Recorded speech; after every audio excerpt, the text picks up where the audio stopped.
Welcome everyone. This is the In FPL show. We are back for another season. We are super excited.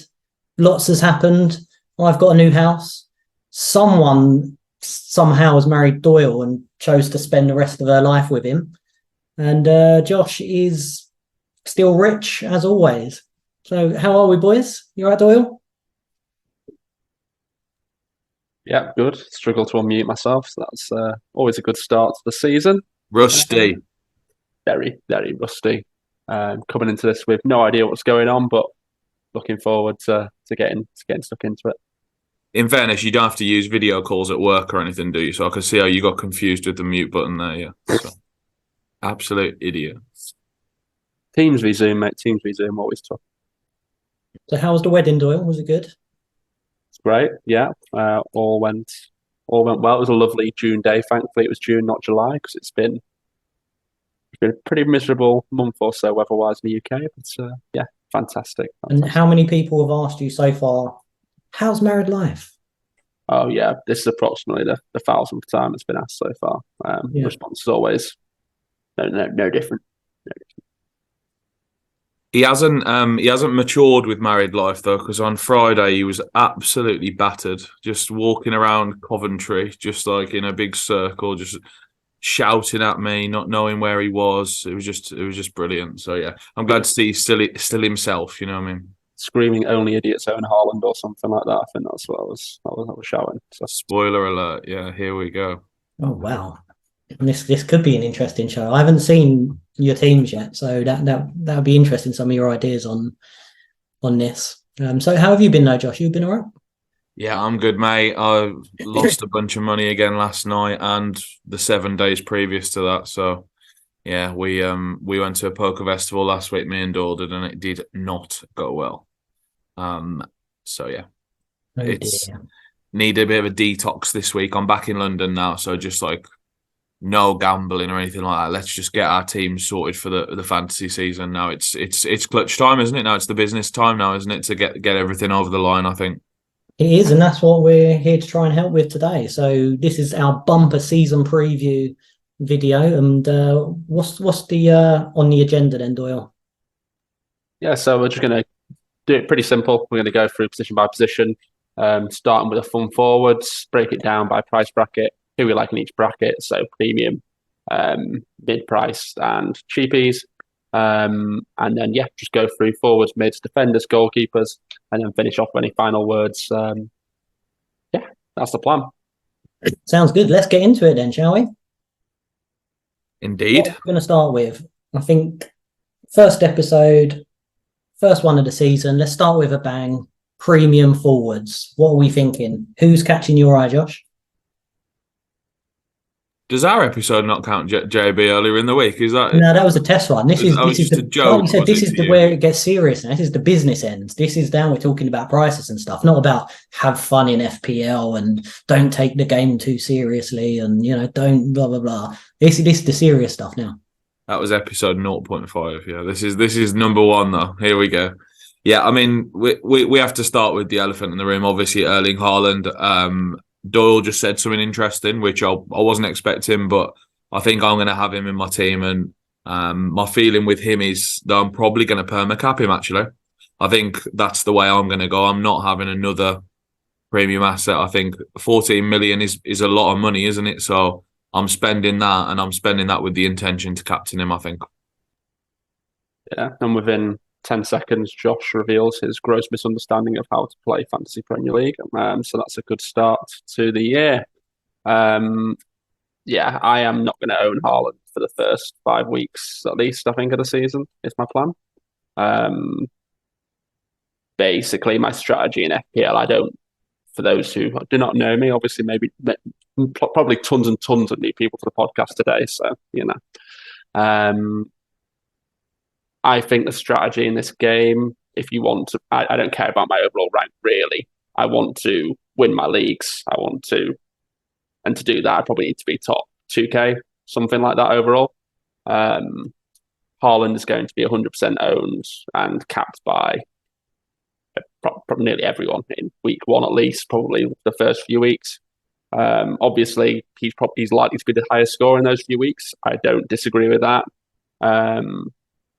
But if he isn't, and if he does blank a few weeks, and you can cap someone else who's lower owned, so for instance, looking at Bruno first week, you spike that, you're suddenly getting a massive advantage on the field. So my strategy is very much built around expected ownership, trying to beat the game that way. Most likely, don't get me wrong, most likely it goes horribly wrong, and by week 4, I never want to play the game again. But in terms of strategies for the season, in terms of trying to get that top rank, I think this is a really good and easy one. But yeah, I get that as well. It's we touched on this in the 0.5 show earlier in the week, didn't we, Josh? But if you do have them aspirations to go for broke, you completely have to do something opposite to everyone, because you'll be in the minority then. So if Haaland doesn't fire off early doors and then you've gone elsewhere, it's likely that you're going to be really, really successful. And to be honest, that's how most people win the leagues. There was the guy who didn't have any Liverpool players all year because he was an Everton fan. Was that right? And then Liverpool had like the worst season ever. Everyone else had 3 Liverpool players, and then that's pretty much how he made ground on everyone early doors. So I do get it, but also, I'm a very safe player, so I'll be starting with Haaland. He's 86.7% owned, and I think I'll start with him. Do a similar sort of thing, but probably later in the season, that's when I'll break away and maybe take a couple of risks. I don't want to lose ground early on. You see, that's exactly why it's better to do it now. That was just about to say, that's like one of these biggest fallacies in FPL. That is, it's like the standard thing of stay safe at the start and then go risky at the end of the season. But if everyone's doing that, you're way better doing the opposite and staying more sensible and playing to the highest expected points picks later in the season, because everyone else is coming off that GTO, game for the optimal strategy, at that point to do that punting thing to try and make up ground then. So you can then make loads of ground on the field by just playing optimally. You see what I mean? Yeah, definitely. I'm still very safe though. Like I say, I don't want to break away halfway through the season to try and win the whole game still. I'm still trying to play safe. And that, to be honest, that's probably how I play all season long. And I will have Haaland the whole year. So should we move on after Haaland talk? We'll also point out the fact that his performance in the second half of the season was nowhere near as good as the first half of the season, let's put it that way. And then blanked in the Community Shield as well. It could all be, it could be old news soon. It could be Alvarez up top. Just saying. You're just ahead of the curve. Maybe that's it. Exactly. I actually don't agree with any of the stuff said before. I think he's actually a garbage, but he's never scored any points ever. So. And with that, let's move on. I think Harry Kane's obviously, when we talk about the premiums in up front, there's 2 that's miles clear of everyone. Him and Harry Kane. I don't think you can really start with Harry Kane, can you? Because everything's so up in the air with him. Will he go to Bayern Munich? Won't he? Nobody really knows. I think the most interesting thing with Harry Kane is that if he doesn't, if he does leave, then you get the likes of Richarlison, Son. They all become much better options. What do you think, Josh? Yeah, exactly. I think we could well see a really good Son and Maddison, for example, whether Kane's there or not. I think they could both have really good seasons, like irrespective of whether Kane's there or not. Richarlison's the big one that depends on Kane. I think if Kane leaves, Richarlison will be an auto pick for most people. I think as a 7 million midfielder, I think that's ridiculous when he's playing central striker. Getting, just as we talked about on the other day, it's like getting the clean sheet points when he doesn't deserve them really, but he's going to get them, the extra point for the goal, etc. Yeah, Richarlison just becomes a lock, I think, if Kane leaves. But yeah, the way the situation's played out, Kane is almost unownable, I would say, at the start of the season. I don't think it's a good spot, just with the way things have played out. But he'll be very low owned, so probably a pick for someone who's very daring. Maybe he will play all of the games and then he just doesn't leave. So, yeah. I think he said, I'm pretty sure he came out, maybe he didn't come out and say, but what I was reading this morning was saying that he basically suggested that if he's there for the first game of the season, he is staying, like he will not leave between then and September. which makes sense, I think, given his commitment, his connection to the club, etc. That seems to be what I've heard out of the situation. So if he is there come Saturday, I'd be pretty shocked if he's not starting, and if he does leave between. Yeah, if you're not having Haaland, then would you be tempted to have Kane then? Saying that, Yeah, very tempted. If it's still looking this way, come Thursday, Friday, Friday, right by the deadline, I think there's a very good chance I'll have Kane in my team. Yeah, his wife's heavily pregnant as well. She's due to give birth in about 2-3 weeks. That's probably part of his reasoning for wanting to stay after the first ball's kicked. Like, they want some stability with that situation, because it's not all about football. There's personal reasons as well. So, yeah, I think, if he said that, and I know he did say that, I heard him say that as well. It's obviously linked to that sort of reason as well, where his wife's heavily pregnant. So, yeah, I think I agree. Yeah, that's a really good point. And just in real life, can you imagine if you had a baby on the way in a couple of weeks and you're suddenly moving across to Germany? It's not exactly ideal, is it? But moving on to other strikers, probably the most popular player apart from Haaland, Ollie Watkins, is definitely getting some traction later. Had a bad start to the beginning of the season, didn't really do nothing, and nobody was really interested in him. But then as soon as the new manager come in at Villa, Emery got him firing. He was literally scoring every game at one point. He can assist as well. Villa, I think there was a stat that they'd scored in every game for however many games. It was a record or something last season. What do we think on Ollie up front? Doyle? Yeah, it's interesting. I think obviously Jesus being injured will send a lot of people Watkins' way, right? His ownership at the moment is only 22% on the site, which is actually lower than I thought it was going to be. Good early fixtures. Newcastle away is not great, but then Everton at home, Burnley away, Liverpool away, particularly is the best fixture out of the three there. But yeah, seems a pretty good pick to me. Seems a pretty good pick. I don't have him currently, but you give me pause to consider. I think they're not great fixtures. That they do get really good from like sort of week 8, something like that. They play all the rubbish teams at home, like just back to back. Like it's pretty insane, to be honest. But this is an ownership spot that I would much rather take on, to be honest. I think there's someone in defence we're going to talk about in a bit as well that I think Doyle's swayed me on. That's like a really good spot to take on, I think, just because it's ridiculous ownership. But I think Ollie Watkins probably lands on about 30% ownership by the time the game kicks off.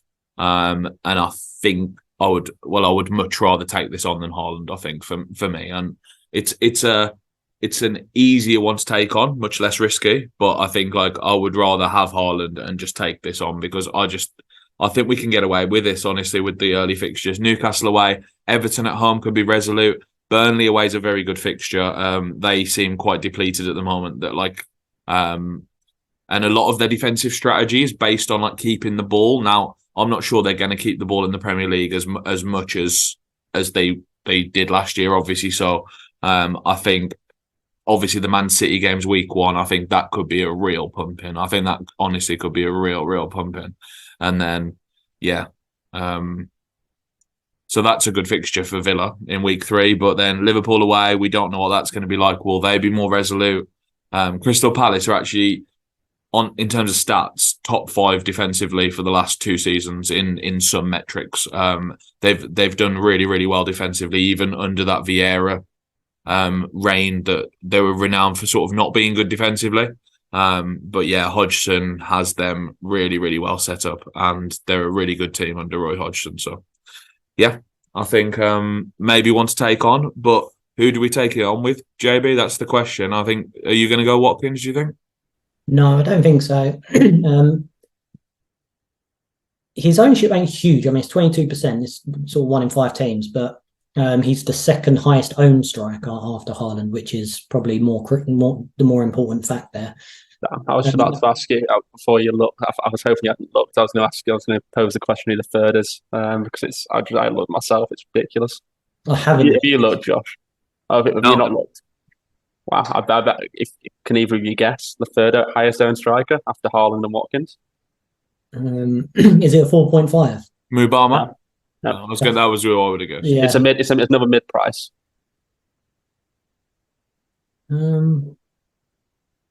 This will absolutely shock you as an FY.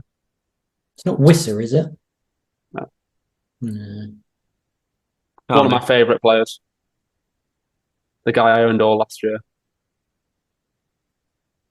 He came from Benfica. Darwin Núñez. Oh yeah, he's been really popular. Yeah, everyone's convinced he's playing central striker. I'm not as convinced, to be honest. I think he rotates heavily with Gakpo. But well, this is the thing. So 7.5, you've got Darwin and you've got Gakpo. Probably likely, I mean, from last season, playing the same position, although Gakpo's definitely can play the Firmino role a little bit more, so I think he's a little bit better at defending, whereas Núñez not so. Would you choose one over the other? Are you interested in that, Doyle, or are you just going to leave it because of the I have Darwin in my draft, but I hadn't seen that ownership percentage and will not be doing it at that percentage. No chance. Like, I thought he was going to be sub 5%, like, genuinely. I've not been super in it in terms of the community side of things this year, and I'm absolutely shocked to hear that he's 17% owned, to be honest with you, because I think it's a complete punt on whether he gets the minutes or not, to be honest with you. He's picked up a lot of traction. How do you think that team sets up? Because for me, I think Diaz plays a lot on the left, like a really high amount of minutes. Salah plays on the right, as we know. I think Darwin and Gakpo share the minutes in the striker role. I really do. And I don't think they play 4 attackers. So I think they share, and I think Diaz and Jota share on the left. I think Salah's pretty nailed on the right. Exactly that. Yeah, that's what I think as well. And like, in which case they just all become non-starters. Even Jota could play a central striker, right? Like, he's done that before. That's the problem. So I think the centre forward role is the most congested by miles. I think Diaz has a real clear route to be starting on the left. I think he'll start on the left and will come off. I think that will happen in a lot of games. The centre forward role, I think there's 3 players for one position. Gakpo clearly played there really well last year. Like, that was where he played.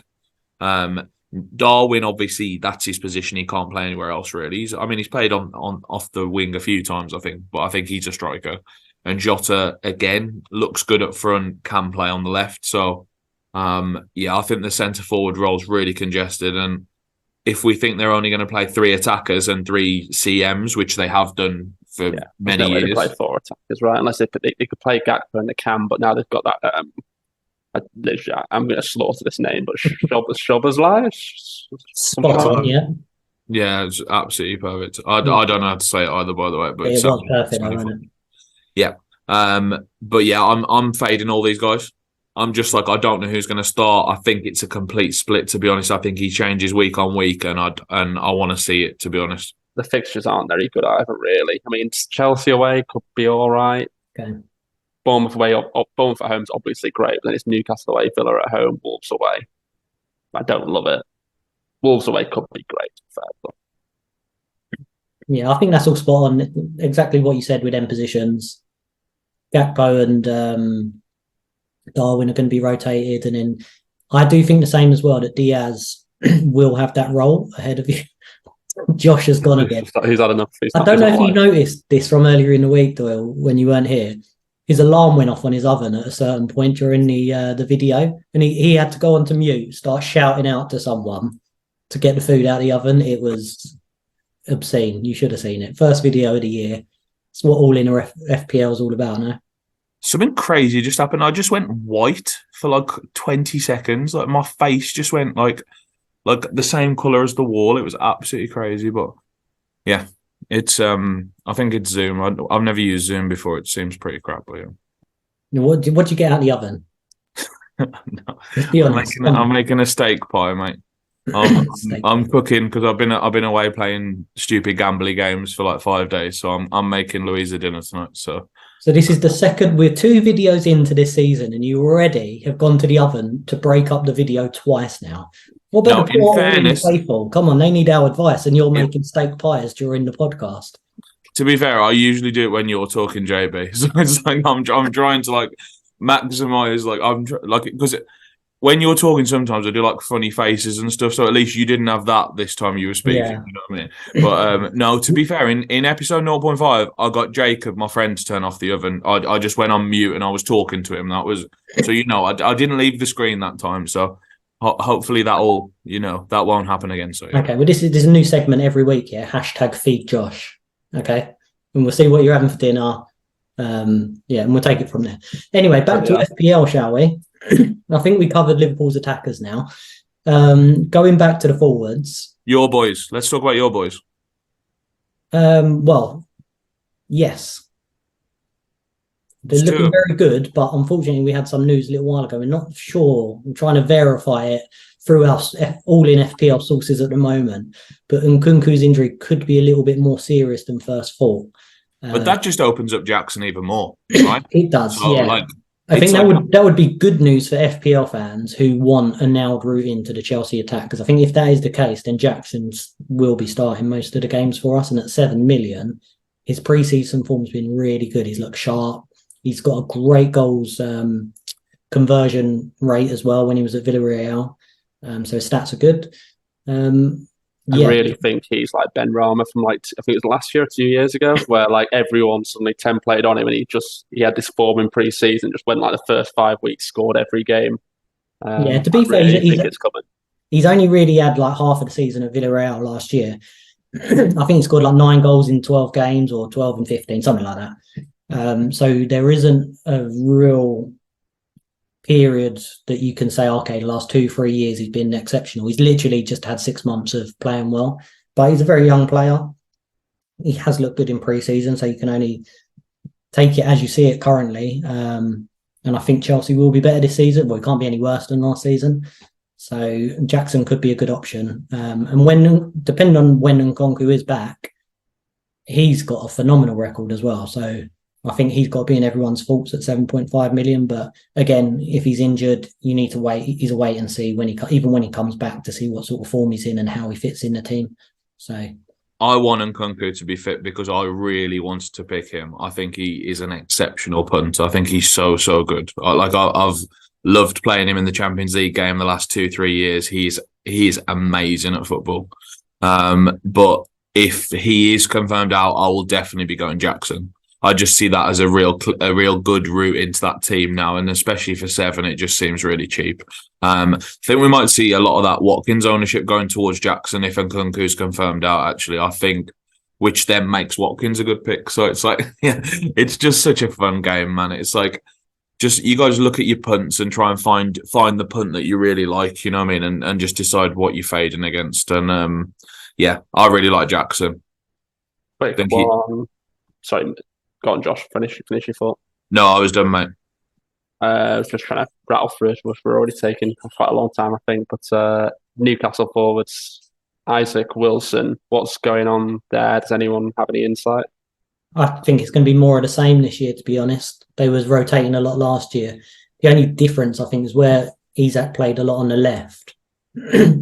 I'm not sure he will play as much on the left this year. I think they'll maybe rotate the strikers a lot more because obviously with Champions League football and Wilson's injury record, I can't really see them starting both games or putting him out for 2 games in a week. And remember, this is Champions League football. This isn't, you're not playing Bournemouth or anyone. You might be playing Inter Milan, AC Milan, Real Madrid. So I think they're going to go careful with it. So I think I'm not sure who's going to play Champions League and who's going to play Premier League. I think that could be completely up in the air. But I just think as an FPL asset, I don't think anybody could be starting one of them and confident that they're going to get the amount of minutes that you'd want. There's just so many other better options and cheaper options at that as well. I think Wilson's 8 million. So apart from the big 2, Kane and Haaland, he's the next expensive striker as well. Do you know what Wilson's goal scoring record was last year, by the way? Something good. Tell us, Josh. He got 18 goals in 22 starts last season. It's not bad, is it? Yeah, he obviously scored quite a few off the bench, to be fair, because he came when he was coming back from injury. He had sort of 8-9 off the bench, 8-9 games off the bench throughout the season. But 18, 22 starts is absolutely mental. Unbelievable. Yeah. He's still obviously. I think Tony got 2 more goals as an example, but Tony played 38 out of 38 games. You know what I mean? So, yeah, that is crazy. That being said, I completely agree. Harvey Barnes plays on the left now. He's a really, really good footballer, and he's a proper left winger. I think Isak will play a little bit on the left. I think he will play sometimes on the left, but Callum Wilson can't play twice in a week. So, I think they're going to be rotating the striker pretty heavily. I think It was a bad as well to start, so seems pretty easy. Fade until we see more. Yeah, they're horrible fixtures, aren't Yeah. Any more striker shouts? We go into bargain basement. I don't know if there's anyone in there that you want. Yeah, I think once you get to this point, it pretty much goes down to bargain basement anyway, doesn't it? Once you get to sort of like 6 million and below strikers, so we can kind of cover them all together if you like.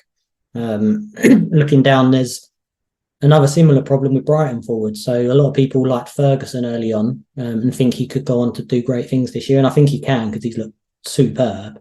But then they went and signed João Pedro from Watford, who's also, I've always really liked him as well. He's always impressed me when he's playing. And nobody quite knows whether one will line up out wide, who's going to be up front. You've got Danny Welbeck there as well. So again, I think the Brighton forwards, you can't really look at them either due to the rotation. You can't be confident they're going to play all the minutes either. João Pedro is a real Twitter sort of bandwagon. Like, he's really, really popular amongst the good players. I think he's a good price. I won't be going there whatsoever. I like the 7 to 8s too much. I want a spot for that. You know what I mean? And then we'll come on to the midfield in a minute. But I just love all the midfielders, so I would rather have play 3-5-2. I think. Oh, those fixtures though. Oh, they are a little tempting. Yeah, they're good. First game. Yeah, they're really good. They got really good fixtures, but I feel relatively confident João Pedro will start the first game. I think so as well. I think he'll start the first game. And the thing is as well, you can kind of think, even if you want to start with, because there's not that many good forwards at the moment, a lot of people are going to have a bench fodder at 4.5 million. So I think that's a very popular tactic this year. And I think that's viable as well, which is, like we said with Ollie Watkins, he's 22% owned. But the problem is, the reason for that is that so many people have got so many cheap budget strikers and they've got midfielders instead. So instead of spending 8 million on Ollie Watkins, you can get some really good, like Mitoma for 6.5 in midfield. You can get Eze, you can get Solly March, there's Maddison for 7.5 million for Tottenham instead of someone like Watkins up front for 8 million. So that is why so many people are getting these 4.5 million strikers. But if you did have a spare million kicking about, you can get João Pedro for 5.5 million. It's an extra million more than your bench fodder, but you can take a chance. And if he does start, he can be a cheap route into the Brighton attack and get lots of points, I think.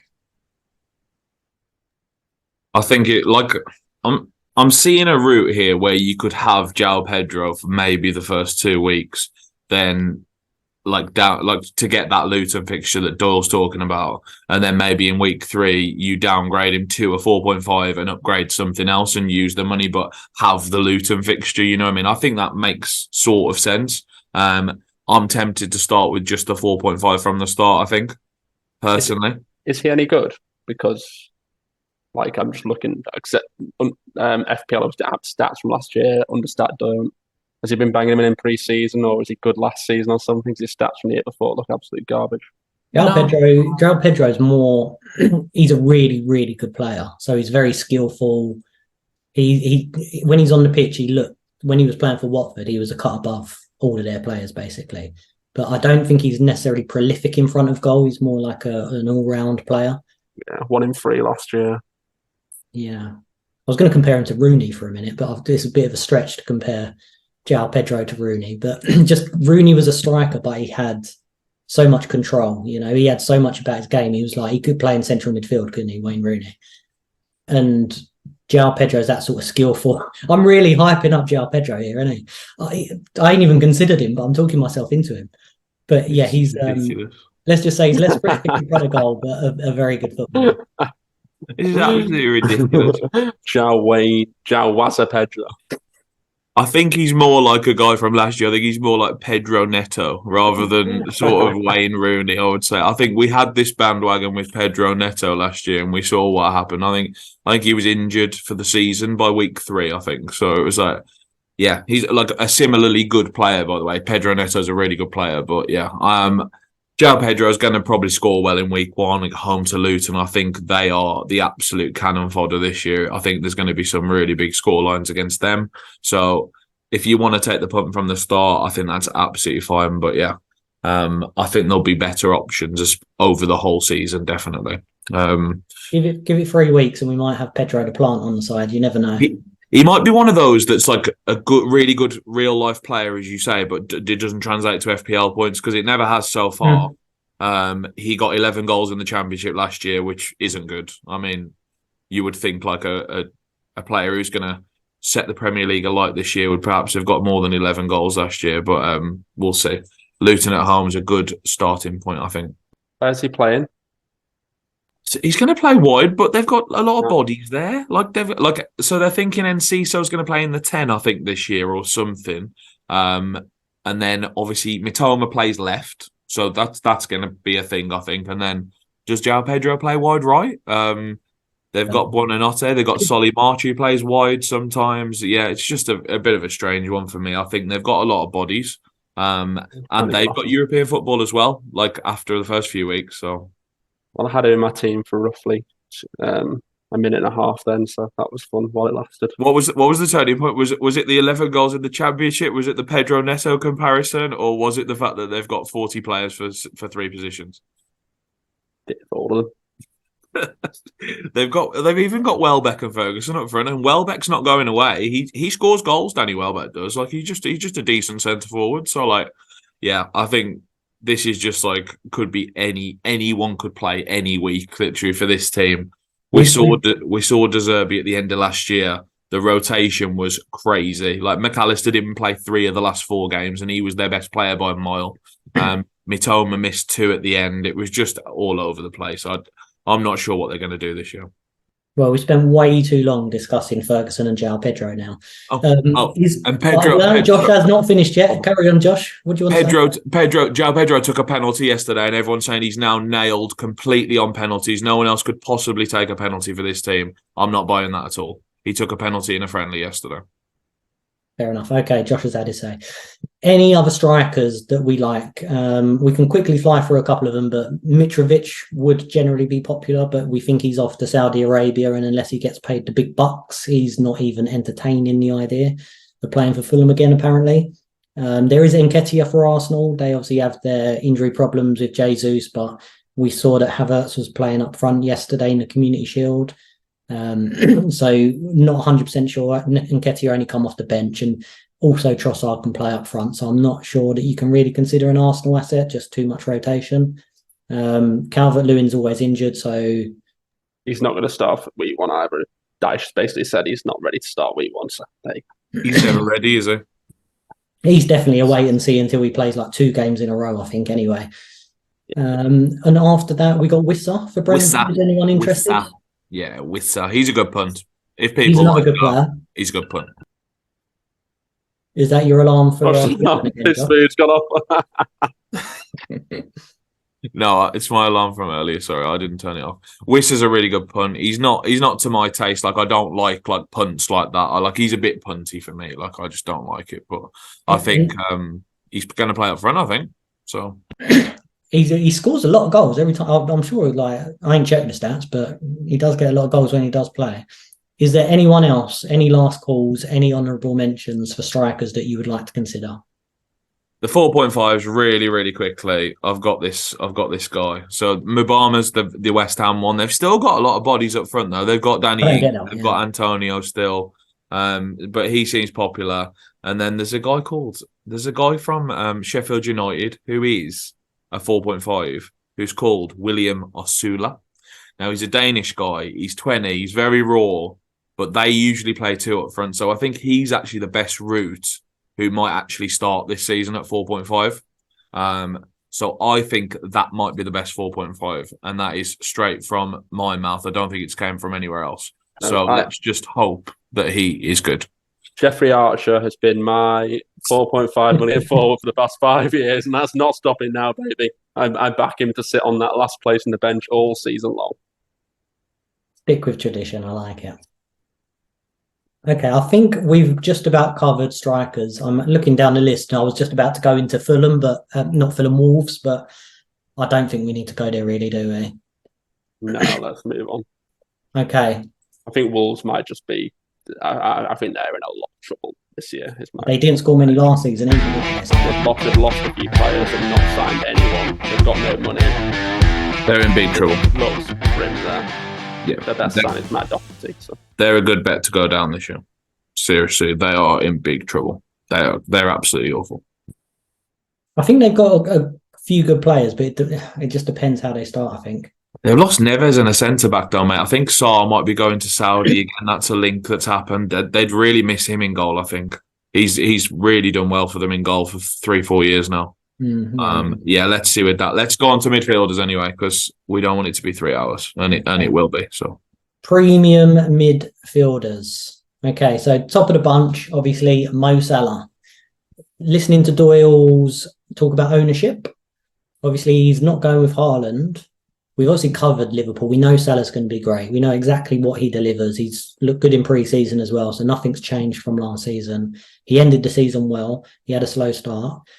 He's 23% owned, which everyone's going to be going with Haaland. And then if you can have Salah and you can captain him and maximise that even more, is that something you will be doing, Doyle?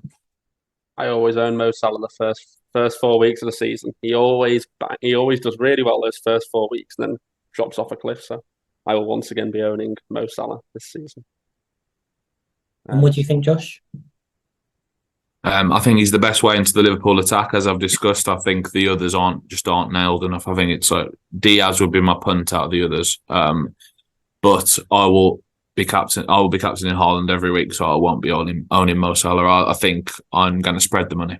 Other than that sort of 14 million, I'm going to spread the rest of it. So Salah's just a bit too expensive for my strategy, I think. Yeah, that's fair enough. And I think we've already touched on it, but Salah did last season, even with the rotation, he's the one that pretty much held down his spot. And he didn't even come off as a sub that much either. He really did have that position locked down, and he's so fit that really good at the last season as well. I don't think he needs to be taken off that much. So there's not much to say about Mo Salah, really. I think you're either doing the double up with Haaland, or if you haven't got Haaland, you'll go in Salah, and you're probably going to captain him most weeks. Yeah, I've been flicking between two trails of thought. So Salah and Haaland, and then I've gone just Haaland, but I'm probably leaning towards Salah and Haaland in my team. To be honest, I haven't really gave my team a huge amount of thought. I'm not really a massive tinkerer, because I think half the time you'll be doing your team and you'll be flipping between 50-50 calls. And I hate spending like hours and hours pondering decisions where it's not going to make much difference because you rate each decision the same in actual fact. And that's why it is a tough decision. But yeah, I think probably Salah and Haaland currently. You know, after we just announced that we don't think they'll be playing 4 up top very often, Liverpool, their the friendly they've just put the team out for is 4 up top, obviously. It's a very attacking team, though. Have you seen the 2 CMs, McAllister and Szoboszlai as well? It's like... That's another name. Yeah, they're literally. I think that's the right pronunciation, by the way. They've got 6 attackers plus Trent and Robertson. They've literally got like 8 attackers playing. Who are they playing? And Darwin, it's not playing. Yeah, who are they actually playing against? It looks like Fiorentina. That is a crazy team. That is absolutely insane.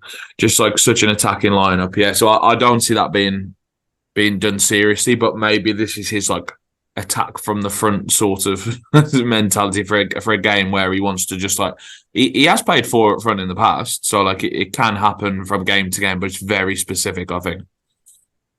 Yeah, that is quite funny though. It does kind of make sense if you're doing that whole Trent into centre mid thing in possession. It can work, I think. So he basically just becomes a CDM, doesn't he? And you've got 3 centre backs to cover. I think you need a bit more of stability in the CM role, though, than like 2 guys who are quite attacking as well. Like McAllister's quite an attacking player. He's not really attacking, but he's like a CM. He's not a CDM. You know what I mean? So like, yeah, this seems quite a strange team. I think they're in desperate need of a CDM still. Yeah, they are. Probably Dominic it's probably Soboslai. him. Soboslai, I was all right, not bad. Is that what you said? I forgot what you said already. Yeah, it wasn't the same, but it was very simple. It was, you knew what I meant, sort of thing. The meaning was there. I think you had it right, Josh. I think I was better. So Shopper's life the entire season. So Doyle's going Salah, I'm going Haaland, JB's going Salah and Haaland. We think, yeah. Yeah. Let's go down to the next tier then. Who's just below Salah? It's quite a gap, isn't it? Really. Well, you've got Kevin De Bruyne, but he did come on yesterday in the Community Shield. But is he even an option at 10.5 million? It's a lot of money. Good price. That's a really good price. Yeah, I'm not for me from the start, but wasn't he 12 million last year? Am I making this up? Yeah, he wasn't good though, so that's why he had a price drop. Probably, I would say. I think the problem with De Bruyne is that 7 goals and 18 assists ain't bad, mate. There's so many other good midfielders this year, and they're a lot cheaper, which really you can save so much money going elsewhere. I love the midfielders this year. I think I'm going to have 5 midfielders playing most of the time. Would you have him then, Doyle? I don't know. I need to sort of see what's going on with his fitness. But we played yesterday, so I'd imagine he's going to be okay to start next week if they want to. Worst case, he'd be on the bench and then play after. I mean, I'd be extremely tempted. He's a massive upgrade on the Arsenal lads, for instance. He got that very sneakily last year, those points. I mean, obviously, he didn't play many minutes, I would say, for someone who, you would think plays a lot of minutes. That's a good thing, they just used him very sparingly. We like that, though, right? For the first 4 weeks when he didn't have fixture congestion. That's what you want. You want him to, be high minutes.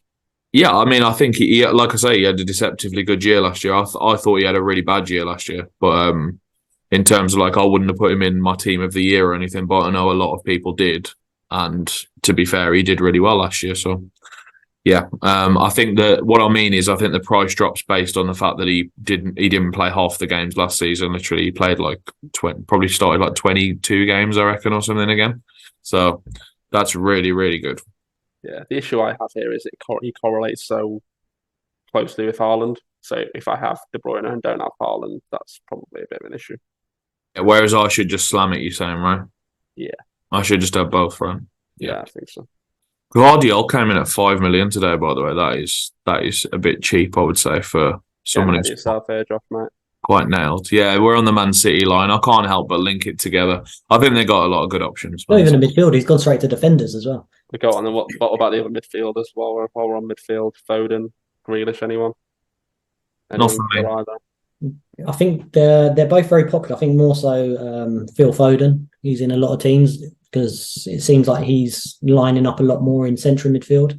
But he didn't start yesterday, which is going to put a lot of people off straight away. So if he's in anyone's team yesterday and they saw him on the bench, it gets people worried automatically. You don't want a player who's not going to start. But you should know that if you're going to pick even Grealish, I think Grealish and Foden, any Man City player, you can't expect them to play all the games.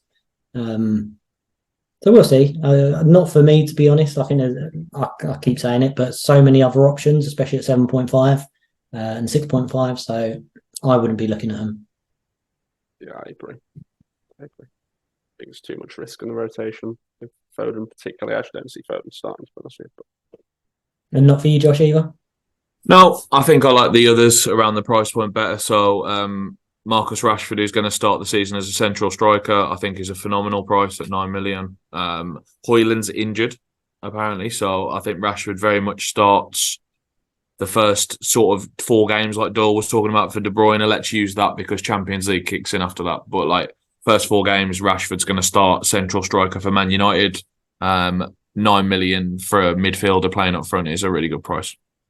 Yeah, he's one of those spots where I will just eat the ownership on because he is great value for it. And like I say, Haaland's good value as well, which Haaland, you've got the extra 100% on top of the existing ownership as it is. And Rashford's actually only 45%, which is So Haaland's actually 4 times the ownership of Rashford. Yeah, exactly. It's ridiculous. Yeah. Exactly, and Rashford's just he's a really good pick, like you said, Josh. Agree with all your points.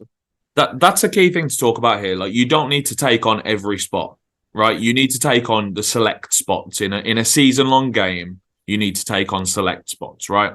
So I think Doyle's take. I know, as I've alluded to already, there's a defender we're probably going to take on, and then you're taking on Haaland, and you don't need to do anything else. You can take whatever ownership you want after this, like after taking on those 2 spots, I think. Yeah, and it's also decision by decision and evaluating each spot separately. So another guy, Saka, who I guess we can talk about now, is another one that I'm going to take on. The reason being that I think his ownership's highly inflated compared to the other options at Arsenal, who I think are basically the same player at lower ownership. I remember who I was going to take. We're back on Havertz now, aren't we? Because he's gonna start the season up front as well, isn't he? Yeah, he's in my team. I'm actually quite tilted by the Charity Shield yesterday because I called that before the Charity Shield. I mean, Nketiah is not going to start up front. It's going to be Kai or Trossard is the second option, I think. I think Nketiah is nowhere near this conversation. I think they did really well when Trossard played up front last year, and they just interchanged them like prime Barcelona. They're like just all move positions. It's just like a really, really good team. But yeah. JB, you were probably scarred by Havertz at Chelsea. So I would imagine you have a different opinion on this one. Yeah, watching him so much last season, he was absolute trash, absolute garbage.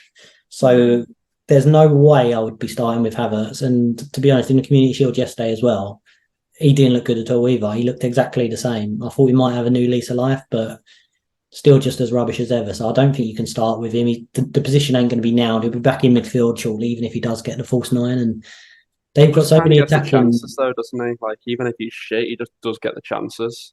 I do agree that he's actual crap, but like his stats last year were actually significantly better than like Saka, etc. But we won't talk about his finishing because I did just see his XG versus actual goals. But... yeah, I can't see it myself. I wouldn't be putting him in my team. Although, he has got the low ownership. He's the lowest ownership of the other Arsenal midfield assets. So if that is your strategy, I guess, but he wouldn't be. It's a different situation this year, though, because Arsenal are better in every way going forward than Chelsea are, aren't they? Like, especially last season. Well, you can say you've got new players, but Arsenal were phenomenal going forward last season. So he is playing set striker for a team that sets up a lot of chances, you know what I mean? So maybe it will be different. But the reason we didn't score much last year is because we had no one who could finish the ball. We just had Havertz up there. And I mean, even though he did get chances, he still couldn't find the net. So I don't know. I'm not keen on him. Arsenal do create a lot more chances, but then that's probably Saka and Martinelli who are going to score and get the points. So Martinelli's a good ownership. Martinelli's great. What do we think of the other Arsenal midfielders then? Because obviously you got Odegaard, who was absolutely electric. Apart from Salah, he was the second highest point scorer last season. He looked really good as well yesterday. Again, he's just a phenomenal footballer. It's a good pick. Reminds me of KDB, like just a cheaper version, basically. I just think they're all very similar, in my opinion. Like Havertz, Martinelli, Saka, Odegaard are all pretty similar as options. You can't include Havertz. Just hearing them words, Havertz and Martinelli. If he's playing up top, if he's playing up top, he just is, right. He's just in the same bracket as a pick, in my opinion. And you just like in Saka being 56% versus Odegaard 21% high. I'm surprised at that. Then Martinelli at 14% and Havertz at 5%. Like, it just seems a pretty clear avoid Saka to me. Well, Jesus being out does help Odegaard significantly, I think, because it moves Havertz up and it moves Odegaard up. It's really big for him. Like, as in, I thought 21% for him was ridiculous when Jesus was fit. But now I think it's a bit high, but still reasonable. You know what I mean? That's what I think has changed there, because he was 22% when he was going to be playing CM, like really quite deep. Whereas now I think he's back in the cam straight away for the first 4 or 5 games. And they've got Forest at home first game, haven't they? I mean, that's a really good fixture to start with for Arsenal. And they've got good fixtures in general. So, yeah, Fulham at home week 3, that's really good. Yeah, they've got a nice first 3 for sure. So if you had to pick 2 of the Arsenal mids, who would you go for? I'd take Odegaard and Havertz for the first 3-4 games. Maybe. I would go Saka. It would be my first pick. Again, I think he's a brilliant player. I know that the points were very similar last year, but I just think Saka's still a cut above everyone. And you know what you're gonna get with him. And I'd probably go Odegaard as well. I think if you're gonna pick Havertz for 7.5, spend the extra 0.5 to get Martinelli, or if you want an extra million to get Odegaard or Saka. Yeah, mine and Martinelli and Havertz. Yeah, I knew you'd say that. I was pretty sure JB was going to say Martinelli and Saka. Yeah. No, I like Odegaard. I do like Odegaard. I come around to him a lot more now that he's a good pick for this game. I did like the explosiveness of Martinelli, but Odegaard's all-round contribution, I think, is fantastic as well. So, yeah, I like Odegaard. But I just can't get over that Saka ownership. I think he's on pens as well, so that swings it a little bit as well. He had pens last year. He has the same stats as the other lads. Like, I don't know how many pens he actually got last year, to be fair. Yeah, he had a few. I know he missed one as well because I was in dire need of the points. So Didn't he miss two? I feel like I owned him for both the missed penalties. I'm pretty sure. I think he scored 2 in the same game against Liverpool. I feel like I remember that. I'm not sure. Maybe he missed actually. I don't. He scored 4 last year. Yeah, took 5, scored 4. So he didn't miss 2. Missed 1. Yeah, he scored yesterday as well, didn't he? So I don't think he'll be changing anytime soon. Can I tell you guys and the listeners about the best pick on the game this season? Would that be all right?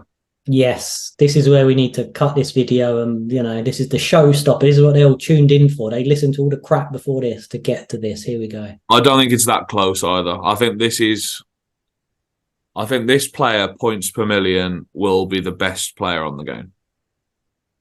How outrageous is that statement? Because I don't think he actually can at his price, but I don't think that's possible. But I think of everyone above 7 million, I think he's the best points per million on the game. Can I guess? Can we guess first? You know who I'm going to say. I think I know who it is. That would clue. Oh, Bruno Fernandes. His price is a joke. It is absolutely ridiculous. He should be 10.5 the same as Kevin De Bruyne. Do we think that though? Yeah, I do. I wouldn't have said it.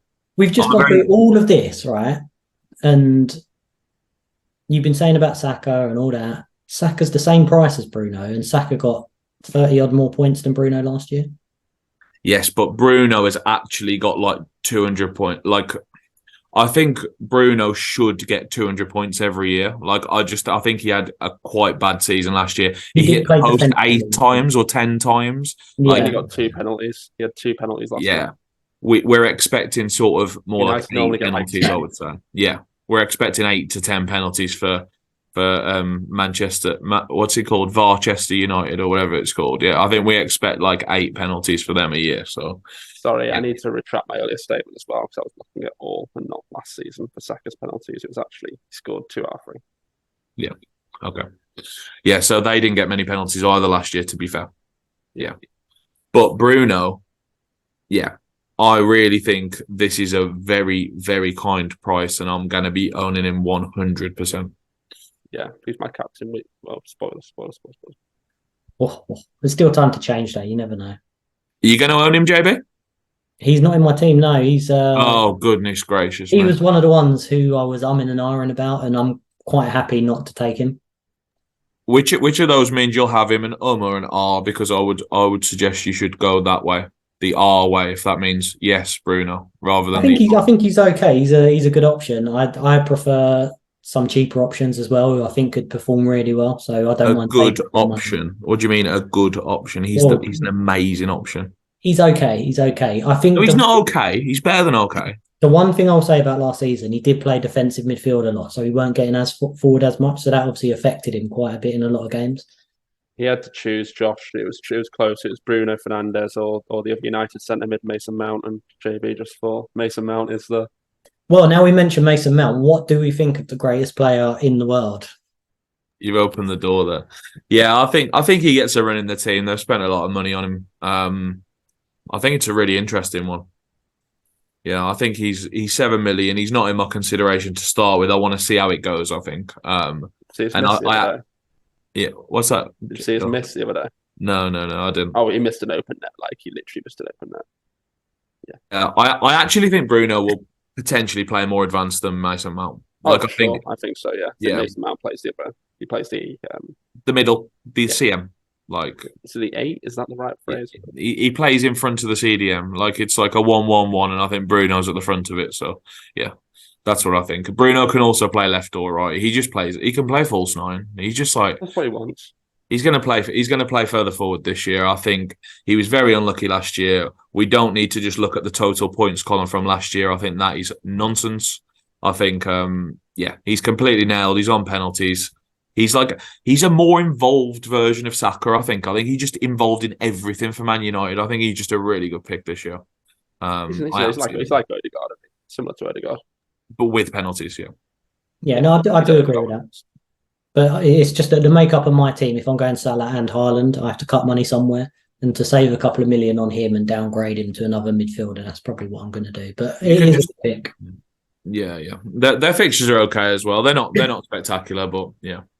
So moving on, looking at the next team, if we were a couple of high-priced midfielders as well at Spurs. So we've got James Maddison and Son. What do we think of Tottenham? And we can throw in, we did touch on him already, but we can talk about Richarlison as well if you want. Oh, Son. He was the epitome of my season last year. I think I owned him for probably about 18 game weeks, I think, of the 38, I reckon, and didn't get a return from him or something crazy like that. He's actually 9 million now, so he's a lot cheaper. And how did he get 10 goals and 6 assists last year? He was playing injured for the whole season. Yeah, apparently 10 goals is all right. Like, I think I was shocked he got that many goals and assists. He did say that he was playing every single game. He was hurting for 90 minutes when he was playing, and now he feels like a brand new man coming into this season. And Ange Postecoglou as well. He plays a very attacking style of football. And he's very adamant about that as well. That he'll always play attacking football no matter who he's playing against. So especially with or without Kane, I think that Tottenham could be a good option going forward this year, especially with James Maddison's creativity. We know how good he was at Leicester. I presume we haven't got Son or Maddison at the moment, but I think they could be real options once people start seeing his Spurs team. I think you can go with Maddison from the start. I think he's completely nailed. I think the problem with Son is if Kane stays, he comes off for Richarlison a lot because they play on the left. So I think he comes off for Richarlison quite a lot. Obviously, Kulusevski plays right, so Son could go to the right as well. I think Richarlison definitely better off the left. So I think there's rotation in those three wingers, which sort of draws me to Maddison, I think, if Kane stays. But if Kane goes, I think all four, I'm going to not count Kulusevski. I think the other three are completely in play if Kane leaves. I think all three of them could be absolutely amazing options all season. I think if Kane goes, Richarlison's got to be in your team. He'd be the most exciting player for me in my team if Kane went. You get me very excited, boys. I'm going through these options, oh my God, which ones do I go for? These ownerships are crazy on the Spurs guys, aren't they? I've just seen the ownerships on the Spurs guys. They're absolutely phenomenal, aren't they? I mean, you could have Brazil's centre forward for Tottenham in an attacking team with Ange. Richarlison has the potential to displace Bruno as the best value player on the game if he's playing as a midfielder up front for Tottenham. Yeah. He's a greedy git as well, so nick penalties he'll be snap. Even if he ain't on penalties, he'll still be getting that ball and march into the penalty spot and kicking up a fuss with everyone. Oh yeah, he'll be on penalties if Kane leaves, that's for sure. Maddison hates pens. Son won't want pens. Richarlison will be on pens for sure. This could be a triple up if Kane leaves. This could be a triple. This is crazy, but it could be a triple up because they're really attacking. Maddison's too cheap. Richarlison will be ridiculously too cheap. If Kane doesn't leave, it's much better. Maddison's better if Kane stays. Even Son's bloody good if Kane goes. Kane drops deep, pins Son, off you go. The X minutes are quite low much lower for Son if Kane stays. But Maddison, I think he's pretty unaffected. Don't know. Yeah, maybe Richarlison comes on for Maddison some games and they go two up top or something like that. Maybe that happens, but I might start with Maddison. I've not seen it. Have either of you seen anything pre-season from Spurs, like what they're doing, anything like that? Well, Maddison, I know Maddison assisted Kane twice yesterday and he scored 4. So I think if you go with Kane, Doyle, I think you have to complement it with Maddison. Yeah, it feels good. Right just like a good double up. It's just like a good double up. I think if you're backing Kane to score, Maddison's going to assist a lot of them. Might have to get rid of Havertz. That's very sad. God, this midfield, this is what I'm saying. This midfield is so stacked. They're exciting, isn't it? They're exciting. Yeah, I was thinking about some of the more mid-price ones. So I'm talking 6.5 to 7 now. So we're going a bit lower than these guys. I had my eyes on Jared Bowen, I have to say, but he's not in my team anymore because there's too many other good options. But I think he's a really good punt. There's a price drop as well for Bowen this year. Yeah, he had a really bad season last year. Really disappointing results last year in terms of like final goal scoring numbers, goals and assists and stuff. But he still plays 90 minutes for West Ham every week. They are worse than they were last year in terms with like losing Royce, obviously. But I think Jared Bowen's a brilliant football player, and 7 million is a really good price. So when they have good fixtures and they're a bit more proven, I think he could be a good price. But as I say, the midfield's just too stacked for me to go with him at the start, I think. And then Eze, JB, you tipped him last year. Yeah. You must like him this year. I think I tipped every Crystal Palace midfielder at one point, didn't I? I like them all. But Eze, yeah, in particular, he was really, really good. He sort of went out of favour of the team a little bit, but obviously Roy Hodgson listens to All in FPL. Come straight into the team. Eze was the star man. He was whispering in his ear how good he was, and he wants him to show his true ability. And he did. He was unbelievable. In pre-season, that hasn't stopped either. He's got loads of goals. He looks like the main man. Without Zaha now, he's gone. I think Elise's got a knock as well. So he really is the focal point of that Crystal Palace team. And 6.5 million, fairly cheap compared to some of the others. And yeah, I think everything's going to go through him. So I think he's going to get a lot of points purely from the fact that he's so involved in that team.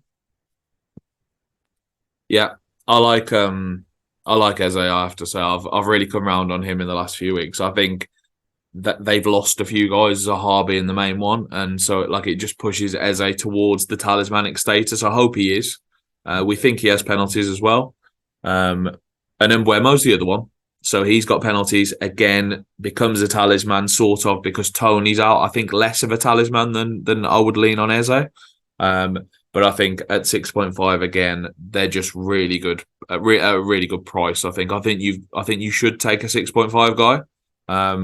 Mitoma being the other one. So one of those three at least. I think they're just all seem really good in their own way. And yeah, I like all of them, but there's only 5 slots in your midfield, isn't there? So yeah, I agree. Especially Mbeumo as well. It's more opportunity for Mbeumo, isn't it? He's always been a good player. He's always involved. He doesn't do a lot wrong.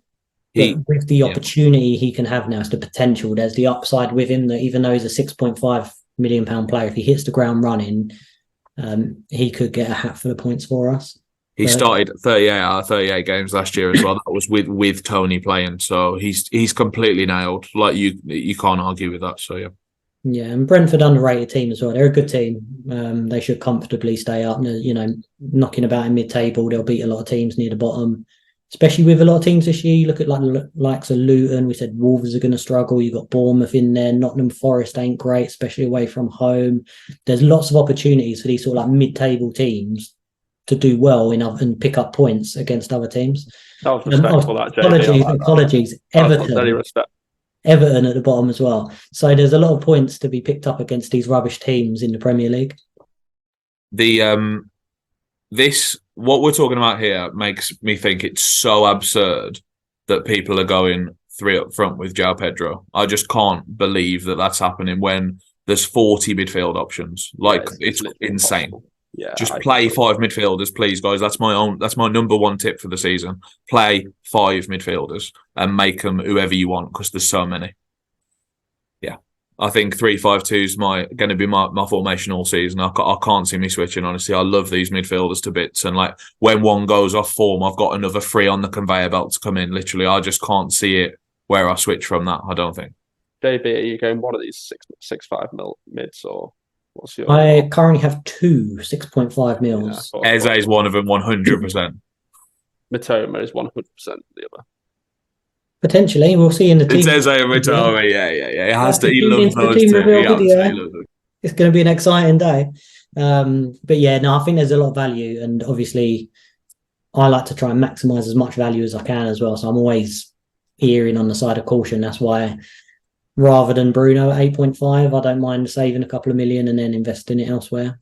I do kind of agree, to be honest with you. In terms of you just look at them stats wise, and these 6.5 mids can keep up with the likes of Bruno, Martinelli, Saka. They're unreal options. It's crazy. But again, that is partly why I've got Salah and Haaland, because I'm saving a couple. I agree. Yeah, I think GTO wise, it probably is Haaland, Salah, and the 6.5s. Josh, who'd be your choice? One out of the 3 6.5s we just talked about then. I'm on Eze now. I think Mitoma, you'd go front facing for the game week 1 fixture. Like again, the Luton game, it's absurd. I think they might be completely garbage. So I think you'd go on Mitoma for like front face, and if you wanted to just hit week 1 and then maybe even swap it. And Buemo has the worst fixture with Tottenham. I think like Brentford are going to lose a bit of identity without Tony. I think so. I think that's the worst fixture. But yeah, I think I'm going to go Eze. I think because I like an exciting player, and I think he's really really exciting. And just to round it up then for the 6.5s, March had very similar stats to Mitoma last season, but would anyone consider them even though they're the same price? No, I think he's not nailed anymore. He's crap. How is he going to start? We talked about the 52 options and he can't actually kick the ball. Yeah, I do agree that I think Mitoma's still pretty nailed because he's got superstar potential out of everyone in that team. Who bid for him the other day? Was it Man City? I saw him linked to Man City the other day. Mitoma. Did see something nonsense. Might have been rubbish. Why not be? He's got enough ability to play for Man City, especially when they're a winger. Like I think he is really really good. But is he left sided? Am I making that up? Yeah, he's left sided. Yeah, because I always see him on the screen. I'm imagining him top left. You know what I mean? Like as he's running down towards that side. Yeah, but they've already got enough left-sided players. Yeah, he's basically Jack Grealish, Martu, right? Very similar players. If he was right-sided, however, I'd be believing this. I would be believing this. Maybe they'll get Solly March instead, mate. Anyway, enough Brighton talk. We've spoken extensively about. Surely João Pedro, no? He's the new best player in the Premier League. The new hotness, yeah. Quickly touch on Chelsea. I think Chelsea got better options elsewhere. We ain't got to the defence yet, but we will do. We already said about the striking situation. So if you're going to go for Chelsea players, probably going to be one of them. But they do have Mudryk and Sterling. Oh, I want to put Mudryk in my team so much. I'd love to start. Sterling 7 million. So we've seen him at 11 million before. Was he 12 million 1 year as well? So it's very cheap for Raheem. It'd probably be Sterling, Mudryk, and Mordecki on the wings for us this season. So it'd be them three kind of rotating a lot, I think. Anyone considering them? But I know your answer's going to be wait and see, and then you get them in if they start playing well and hit form, yeah? Your fixture's starting week 3, so we've got 2 weeks to look at it. Luton at home, week 3. Yeah, potentially. At home against Liverpool, first game though. Liverpool last year conceded so many goals. You almost wanted to play against Liverpool. So Chelsea be pumped up for that because the first game of the season, crowd's always behind the team and be a good atmosphere. The last 4 games between Chelsea and Liverpool have finished 0-0. Yeah, okay, moving on. Right, so next, Aston Villa, Diaby. Do you guys know much about him? 6.5 million signed from Bayern. We know way too much about this guy, mate. We've had a big debate about this tosser. Yeah. Okay, good. I'll let you lot take it then. Go for it. Like our friend who's a Villa fan thinks this guy is the new Lionel Messi. I mean, he thinks he is absolutely the most incredible player that will ever grace the Premier League. I do actually prefer Watkins, but if I had to pick one Villa option, just because Diaby takes a midfield slot, and I would rather use Watkins in the striker role, I think. Yeah, I think even if Diaby is amazing, he's going to be creating a lot for Watkins. So I think you'll get the points just a different way. So I really do hope Diaby does hit the ground running, and I hope he puts the ball on the plate for Ollie Watkins, and I hope I end up on Watkins, yeah, because I think that could be a really, really good combination. Obviously, Villa are amazing. Like, they are a really good attacking team. So if this guy does really well, then yeah, brilliant. But it does feel a bit like Leon Bailey from last year. It feels a little bit like that. You're taking Shawflee's stat here, Josh. No, didn't they get the same goals? They got the exact same goals and assists in pretty much identical games. For the same team. For the same team before they moved to Villa. Yeah, so he's Leon Bailey part 2 is what the alleged claim is, yeah. So I think he's brilliant. Like, he was going to go to Saudi and he actually turned that down to come to the Prem, which I think, like, it sounds crazy, but that's like kind of an honourable, shows he wants to play proper football. You know what I mean? Premier League football. I like that. I do like that. So, yeah, I hope he does really well anyway. And I hope Ollie Watkins kicks lots of balls into the goal from Diaby assists. Let's fly through the rest of the mid riff-raff, and then maybe when we get down to the lower budget picks in midfield, I personally would say I'm going 5 in midfield, so I don't think there's any need to have budget players in midfield. But if you do want that setup, there's probably a couple floating about. But for me, I personally wouldn't choose them. What are you going to say, Josh? I would strongly advocate skipping this price bracket. I think 6.5 is and above is the best by miles. Yes, we're not even discussing it now. Moving on, move to defenders. If you want anyone below 6.5 million, choose another podcast. JB, talk about the Chelsea defenders. Well, I just go to the toilet. All right, cheers. I was going to talk about Everton cheap midfielders. To be honest, Dan Juma. Got an opinion on him, Doyle? No, skip. 5.5 can't interest you. No. Could be a good player. He's hurt already. Okay, well, before we start on the defenders, just to round it out, you got Almiron and Barnes for Newcastle. I think they'll share minutes with Gordon as well on the wings. Champions League football, I don't think you can really say that they're going to be nailed. McAllister could be interesting for Liverpool. They've got so much attacking output, but he'll probably be the one to sit back. He does love a long-range shot, but yeah. Not for the start of the season. Yeah, I don't think so either. Forest is interesting, but the fact that Forest are a pile of garbage as well. You've got Gibbs White and Brennan Johnson. Gibbs White's all right. How much do they? I just think 6 million, you need to upgrade to a 6.5, like we mentioned, with someone. So you can't really choose them. Philip Billing, 5.5 for Bournemouth. What a player. He'll have his time to shine at some point this season, so we can all jump on him. He'd be a good pick. Anyone else we like the look of? There's a load of Everton at 5.5. We'll skip through them. Andreas, 5.5. Absolutely no chance. He was good last year, but he was 4.5 last year. You just can't not like. I've barely looked at FPLs, but you just clearly have to have 5 midfielders over 6.5 because like all the guys I'm mentioning now are just so much worse. Yeah. Than the one player who's been really good, Anthony Gordon's had a good preseason. 5.5. You can't. What are you on about? Like, just no chance, right? He's not going to start. Yeah, I guess so. And the same, I think, for Andreas as well. Although I do love him as an option, without Mitrovic and his deliveries and Mitrovic finding the goal with headers, I don't think you can really choose him.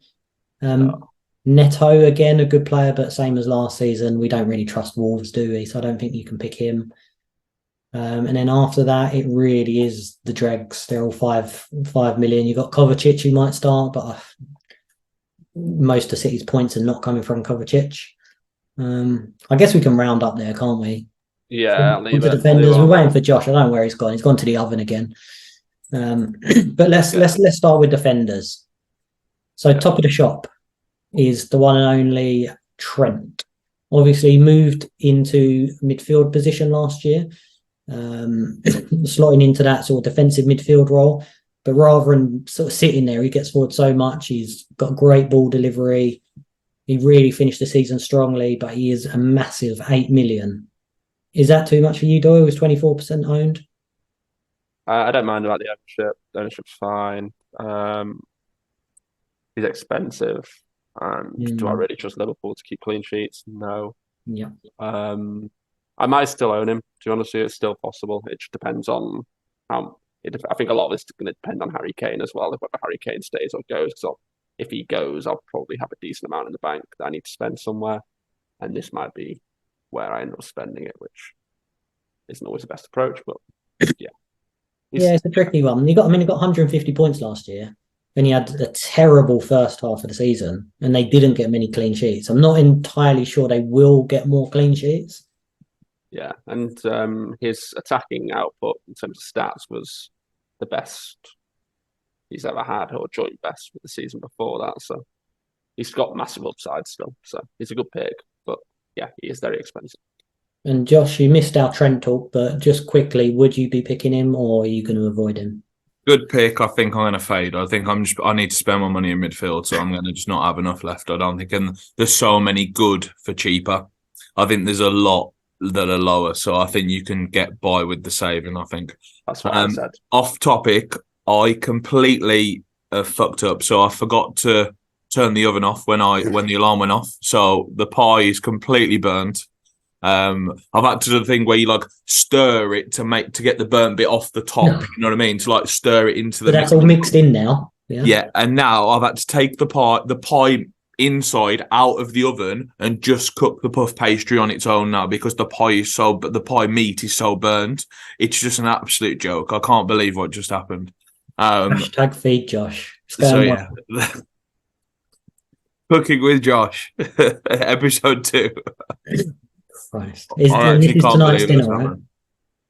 Oh my god, we're in trouble. We're in trouble, boys. We yeah. Is it going to have to be an emergency delivery? Does she know you're cooking? Yeah. We didn't come home for 5 days, and then we've come home and we've just ruined everything already. So we're in trouble now.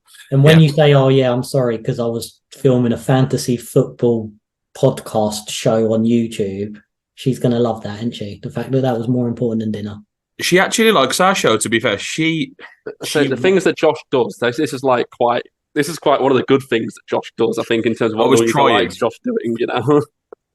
Yeah, she actually wants to be on the podcast, boys, because she thinks she's better than us.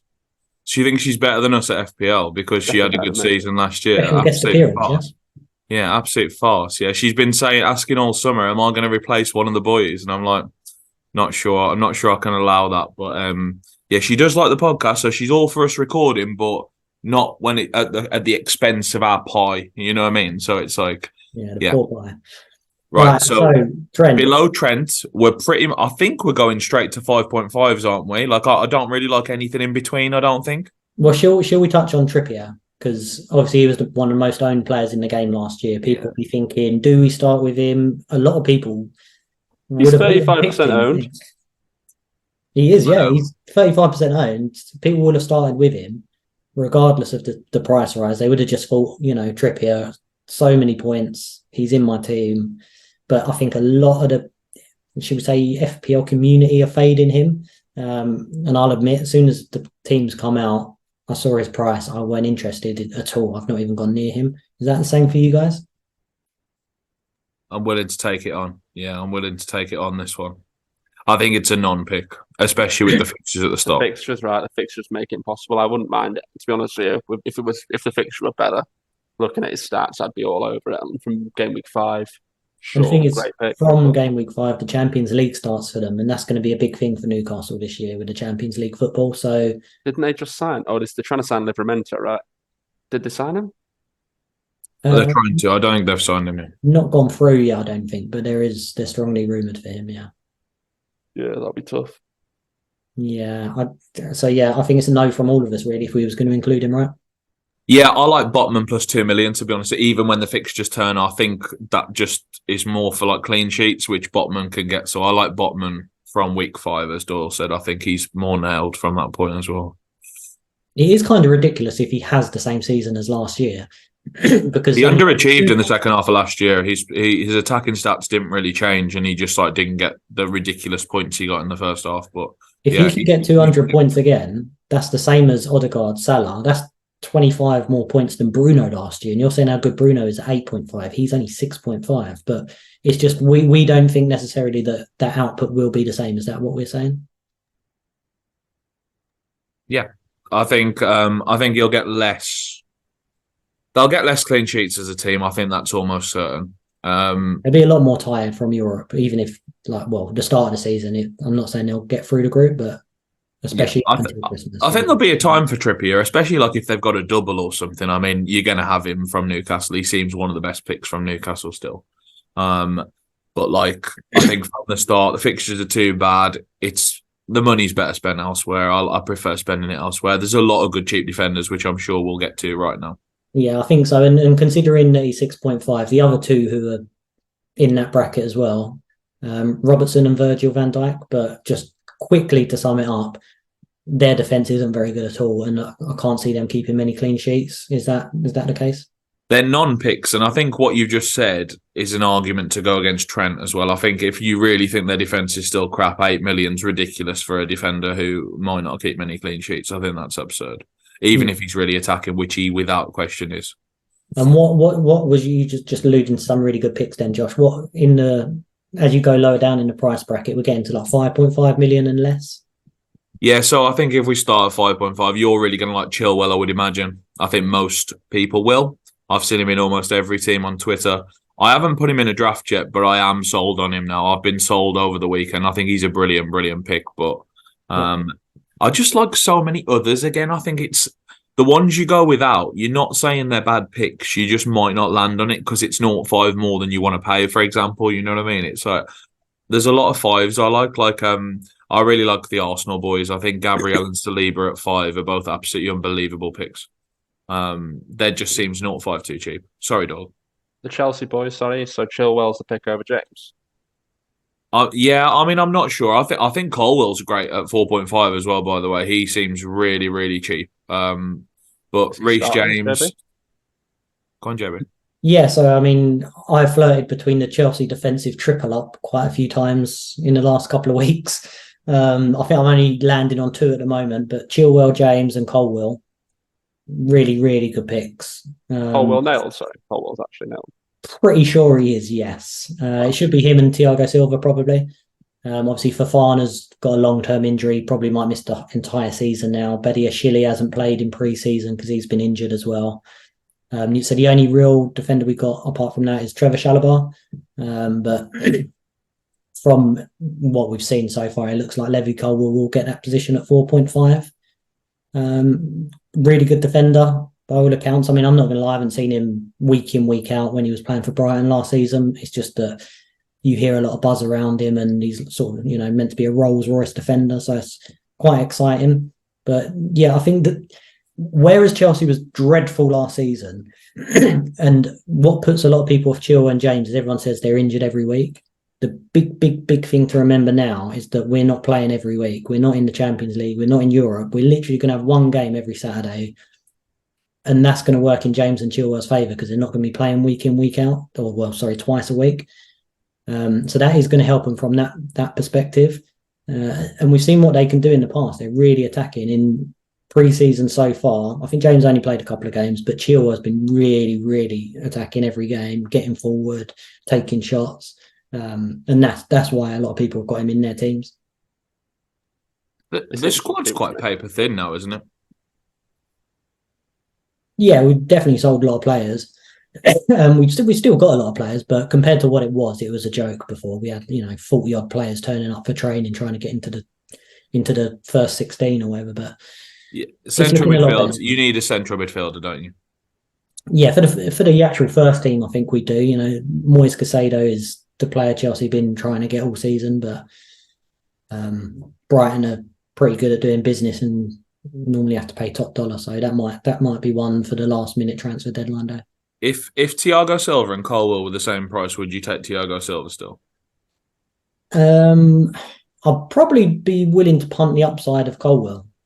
Oh, nice.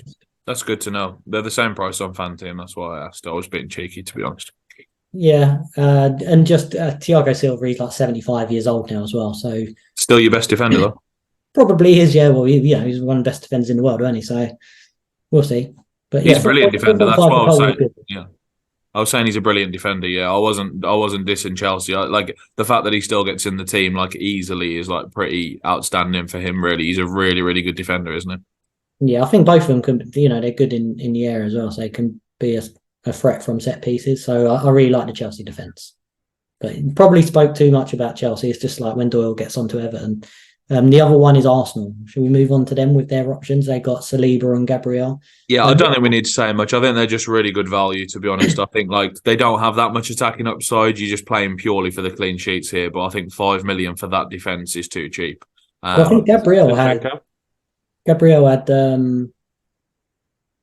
really good shots on goal last season. So his attacking output could be really, really good, especially from corners. He's always amongst it.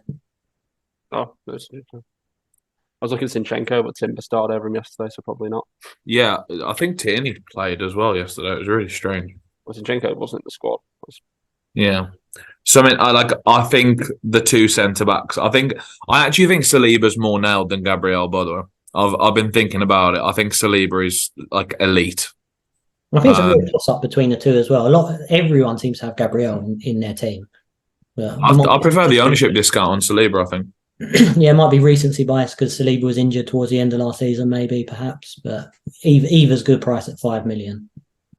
Yeah, to be fair, Saliba's actually got loads of ownership as well. He's at 16% of teams, and I think that's fair, by the way. So I'm going to be going with one of them, I think. Doyle, do you want to talk about Estupinan, who's also at the same price? Yeah, he's probably the worst pick in the game, I'd imagine. But the ownership level he's at, it's very high, isn't it? He's the highest owned defender, is that right? Yeah, 51% is just outrageously high for what he offers.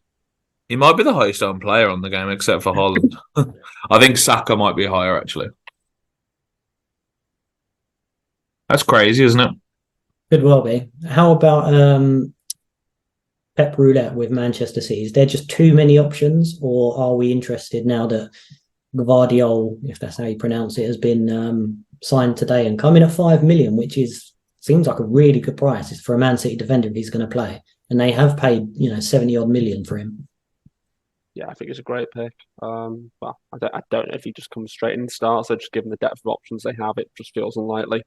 To be honest, it's particularly a Pep system, right? Pep takes a while to bed players in a lot of the time, so it feels pretty. You can imagine on the training field, there's so much to learn about when players are pressing, where to pass the ball, when you get possession in a certain area of the field, where you're looking, which runner's coming towards you.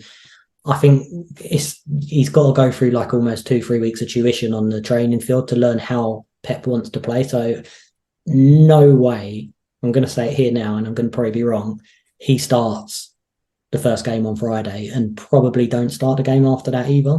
And I think because he's so cheap, a lot of people might start with him, but might be end up being a little bit disappointed because he might not get the minutes in the first few game weeks. He's a great price, yeah. I think you just can't start with him. It's just really annoying. I wish they'd signed him 2 weeks ago when they were supposed to. I think you'd have a chance then. Do we like John Stones? He'd be in everyone's team then, though, wouldn't he, as well, to be fair? So it's kind of like this way at least. Particularly when I'm thinking about wildcard in game week 4 or 5, I'll get a bit of an ownership discount on him before everyone else jumps on board, probably. Yeah. I like Stones, JB. I think he's a good player.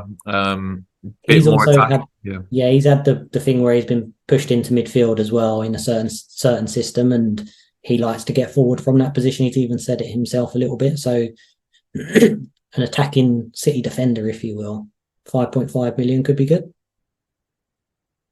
Yeah, I think people are having the problem where they've got Estupinan, Arsenal defender, Chilwell, and Stones, and they're like, which you only want 3 of those, you don't want 4. I know what Doyle would say out of those, which one to not have. But like JB, what's your sort of thinking on that? Because you can only have 3, really, can't you? I just think avoid them all, to be honest. It's the only one I'd consider maybe, because like we've already just said it, but because of such a good price is Gvardiol. So fade the Man City ones, you're saying? Yeah, fade all the Man City ones. Keep Chilwell, Gabriel, Estupinan, yeah? Exactly that, yeah. I wouldn't even put Man City in it, to be honest. That makes sense. One of the others from the other 3 teams. Yeah, that makes sense for sure. I think Doyle would fade Estupinan. I'm undecided. I'll probably fade the Man City one, I think. And maybe one of the others, because I'm not convinced I'm going to have all 3 of those, to be honest, because I think I like a lot of 4.5s as well. Which I guess we can come on to now. I think we've covered the best 5s, right? Yeah, let's trend into 4.5s. We're already at like an hour and a half. You got Luke Shaw as well. I'll give him a quick mention. He was in my initial team. I think for 5.5, he is what you get. I don't think he's going to set the world alight, but I think he will get a consistent baseline of points if that's your route. But yeah, 5.5 could be a little bit pricey. There might be more upside with someone like Chilwell, for instance, who's going to get forward and attack just that little bit more than Shaw. Yeah, not for me, I don't think. 4.5s, Tarkowski's front of mind for me. Doyle, do you think with the early fixtures he's a good pick? Yeah, he's hurt though. He's injured? Yeah, he got a knock. He should be fit to start the season, but he got a knock last weekend. I think I'll still go with it. I think I really like the fixtures, and yeah, I think he's a nice price.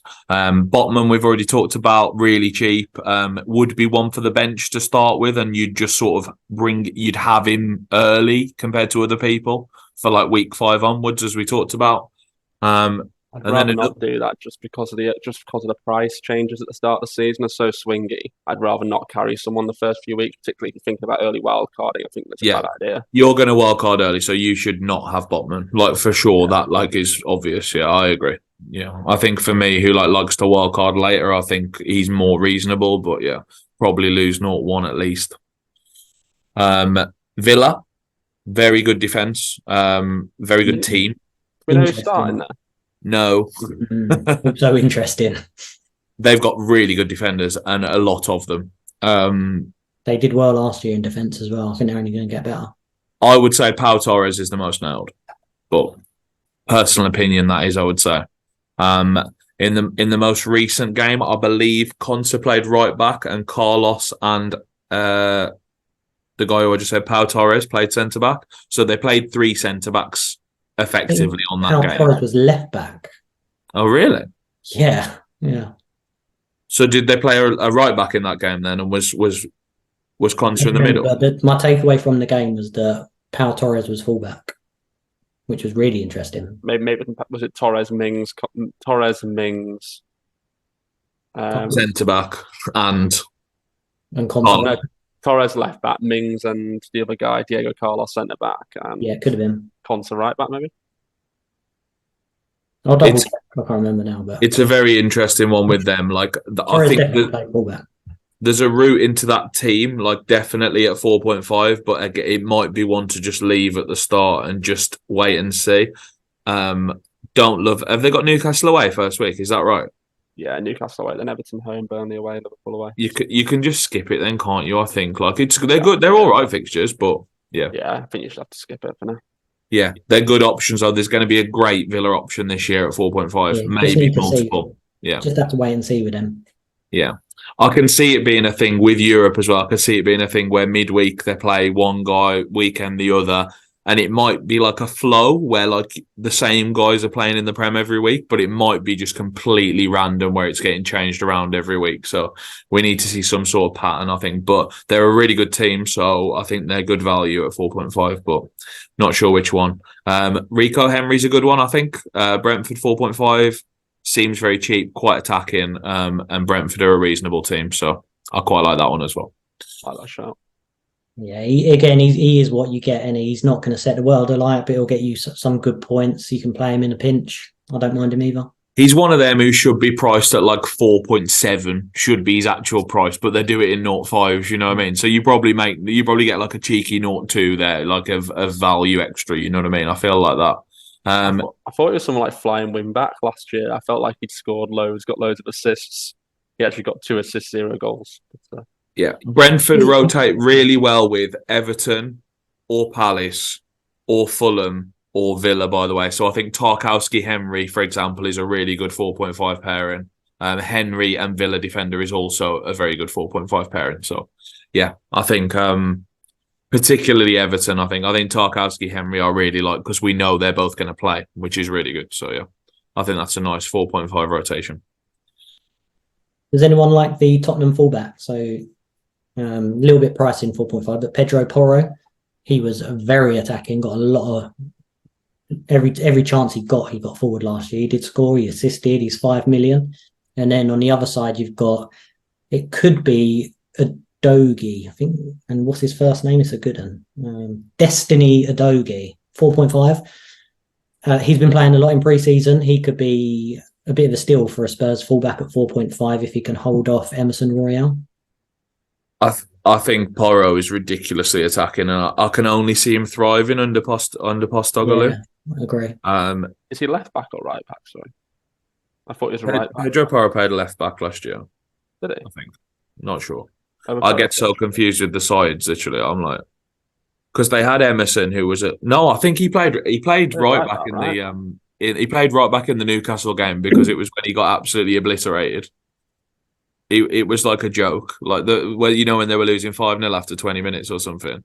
He was playing right back that game and he got absolutely annihilated. I just don't know if he's nailed. Like yesterday, they played Emerson right back, Udogie left back. He's not. I don't think he is nailed. No, I've heard that he's like, no, he's a right back, by the way. Yeah, he played right back in the Tottenham 5-0 game, I remember. Udogi's left back, so that makes more sense. So it's Udogi versus Perisic. If Perisic comes back, I don't know what the hell happened with it. But yeah, it's an interesting one. I think, again, wait and see on Tottenham for me. They're a good price. They'll probably come into their own at some point in the season, but yeah. They need to start with them. Yeah, I agree. Yeah, see a bit of consistency. Like, we don't know the manager in terms of how he will build at Tottenham, so like we need to see that, I think. So yeah. And then goalies. I mean, JB, do you want to do your 4.0 dribblers for a second? No, I don't think we really need to talk about them too much, do we?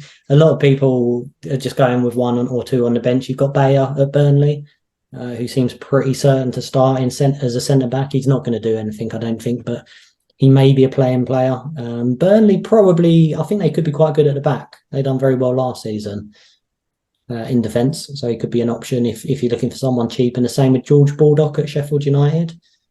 Again, he does go forward a fair bit, but I wouldn't expect much from him. He's literally just a player to come on, get a couple of points, and you never know, you might get lucky. Baldock and Bell, isn't it? It's the 3Bs, isn't it? From the three. Oh yeah, Luton, Amari Bell. I think it's got to be a competition now, Bell, so I wouldn't be as keen on him. But yeah, if you are looking for a cheap one, possibly look at them, perhaps. I think it depends on your structure. As I said, I can't go with a 4-0 defender because I'm going with a non-playing striker. So I think with the non-playing striker, it's really, really risky to go with a 4-0 defender as well. I think that's a little bit too thin of a squad. I'd just prefer to pay 0.5 extra and have 2 play-in 4.5 defenders on my bench, like who play for good teams and can get clean sheets. By the way, that's what you get for the extra 0.5. So I think it's worth it. But yeah, we'll see about that. Finally, goalkeepers, the most exciting part of the podcast, I think. No, Ward Iverson double up for you this year, Josh. Nor for Leicester. I heard they've both been dropped completely from the Leicester squad. Did you tell me that yesterday, Doyle? I think it was in the chat or something, yeah. Yeah, so Ward and Iverson are both going to be completely dropped from Leicester's championship team now. They're not in the squad for Leicester anymore, so... Yeah, it really was a surreal pipe dream that happened last year. It was absolutely ridiculous that they were 2 Premier League goalkeepers. JB, who's your goalkeeper right now? Goalkeeper right now. So I did have Fabianski for quite a while because I like the fact that you can choose Fabianski and Areola. Yep. One's 4.5, one's 4 million. So it's literally as budget as you can get this season, I think, which is 8.5 million for a starting goalkeeper. Whoever's starting, you've got. If one of them gets injured, then you've obviously got the other one who's going to start as backup. So it's very safe. The other option, who I've actually gone on to now, unfortunately, it's an Everton player. I've got Pickford in goal. Yeah, there was very happy about that. I have as well. I've got Pickford as well. We're all on Pickford, baby. I quite like the fixtures, I must admit. They're not like setting the world alight as such, but I think more so the fact that Sean Dyche is there and they look a little bit more. I wasn't going to say they're really good at the back, but they look a lot more solid than they have been. I'm pretty worried about our defence this year. I'm not gonna lie. Well, I'm worried about the whole team personally. Yeah. Well, I mean, listen to our starting defence, right? So we got Pickford, great, obviously best keeper in the world. After that, you've got Mikalenko, or I think it'll be Ashley Young. I think Ashley Young is actually better than Mikalenko, which is saying rave reviews in pre-season. Saying a lot that Ashley Young was like the best 38-year-old Ashley Young. Yeah, and then we got either Seamus Coleman, who I think is probably still injured, or Patterson at right back. Also must be about 38. Yeah, it's not good. And then it's Tarkowski's hurt. Should be okay for the first game, but not 100%. And then it's Michael Keane or Branthwaite or Godfrey, which is not positive. So I'm pretty concerned. No, well, I think the fact that 38-year-old Ashley Young walks into your team and is the highlight, the star of pre-season, that says it all anyway, doesn't it? Yeah, exactly. I'm a bit worried about a clean sheet. But if there is one thing Dyche can do right, it is set up a team well. So, and I think the thing with Pickford as well, he's quite a good shot stopper. So, the cheap goalies get a lot of points from saves. So if they are set up well, he can make some saves. 4.5 million is fairly cheap. So that's who I've got currently. Yes. Yeah.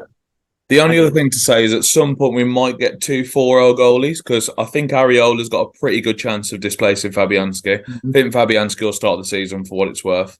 And then Turner is signing for Notts Forest, the Arsenal reserve goalie. Now he's 4-0. So if he gets the start for Notts Forest... Forest buying another keeper? Yeah, it's crazy, isn't it? What's wrong with them?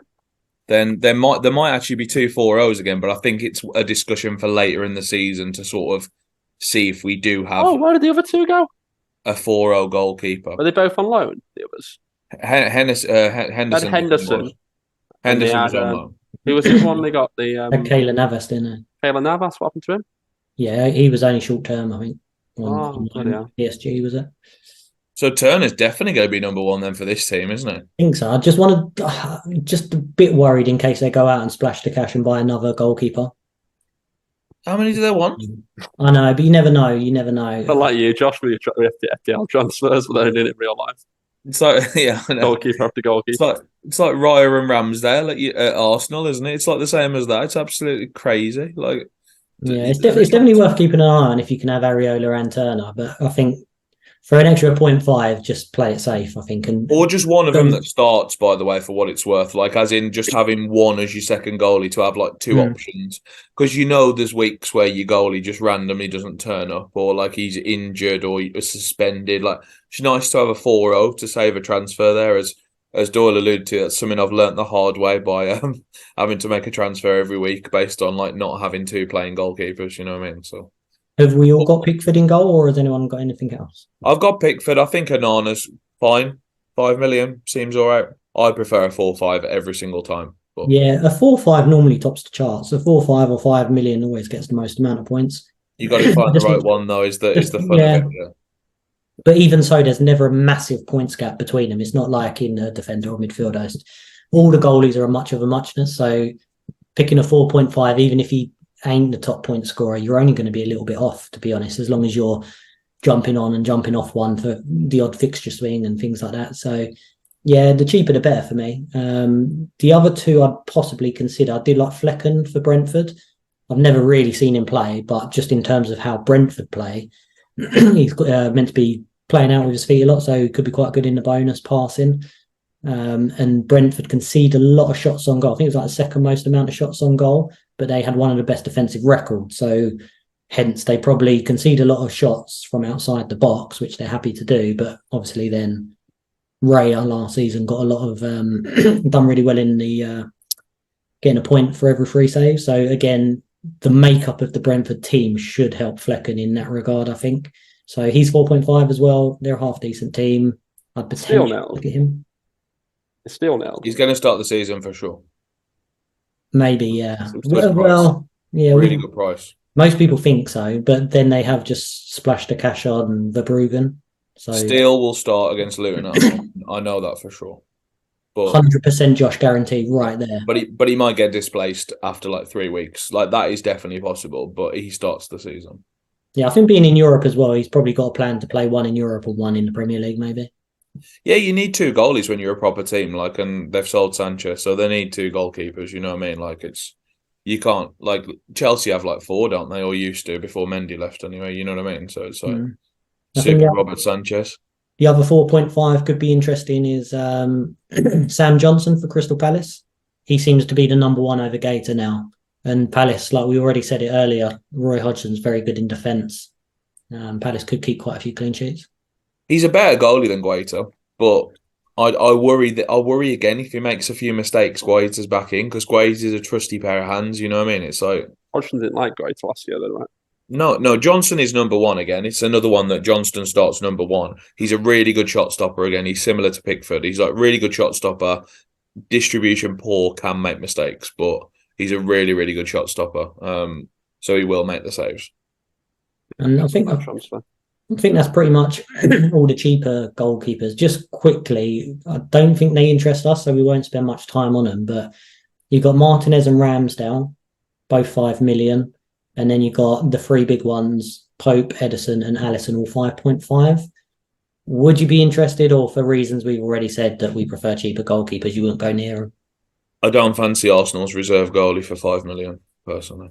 Yeah, I think rumoured to sign Raya. Well, I say rumoured. He was in the stands watching the game the other day and almost pen to paper. So he could provide competition for Ramsdale. But Raya goes number one for sure. Raya's a better goalkeeper than Ramsdale. Yeah.